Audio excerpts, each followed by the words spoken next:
वसुधैव कुटुंबकम के पथ पर चलने वाला भारत एक बार फिर से इस विचारधारा को सही साबित करने में सफल रहा है। ये धरती ही परिवार है कि राह पर चलते हुए भारत ने अपने पड़ोसी देश श्रीलंका को एक बार फिर से मदद की है।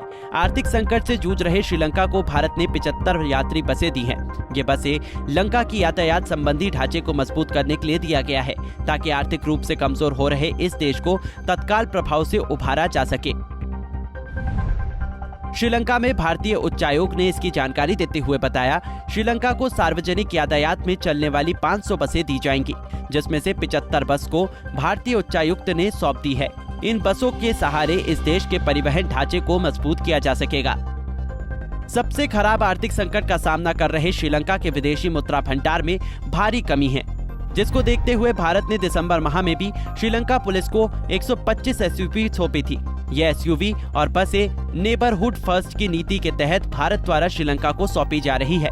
भारत पिछले 12 महीनों में श्रीलंका को इस नीति से बहुआयामी सहायता प्रदान की है, ताकि 1948 में आजाद श्रीलंका को अपनी सबसे खराब आर्थिक और मानवीय संकट से निपटने में मदद मिल सके।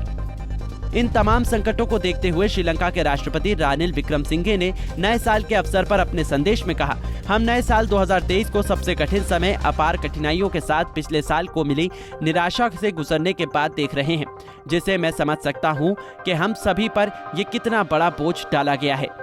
इसलिए इन परिस्थितियों से निपटने के लिए 2023 में हम अर्थव्यवस्था को पूरी तरह से बदलने की योजना बना रहे हैं। हर मोर्चे पर जमीनी स्तर से काम करते हुए लोगों की समस्याओं को जानेंगे। इसके अलावा वैश्विक स्तर पर भी रिश्तों को सुधारने की कोशिश होगी, ताकि एकजुट होकर श्रीलंका के इस गरीबी को मिटाया जा सके। अपनी वार्ता के दौरान राष्ट्रपति विक्रमसिंघे ने लंका के लोगों को देश के खराब वित्तीय संकट को खत्म करने का आश्वासन भी दिया। चलते चलते आपको बता दें, सबसे खराब आर्थिक संकट का सामना कर रहे श्रीलंका के विदेशी मुद्रा भंडार में फिलहाल भारी कमी है, जिसको दूर करने के लिए कम से कम 4 बिलियन अमेरिकी डॉलर की आवश्यकता है। इसके अलावा श्रीलंका पर कुल विदेशी कर्ज लगभग 51 बिलियन अमेरिकी डॉलर तक पहुंच चुका है। Bureau report, Punjab Kesari TV. हमसे जुड़े रहने के लिए हमारे YouTube चैनल को सब्सक्राइब करें और नई वीडियो की नोटिफिकेशन के लिए बेल आइकॉन को दबाएं।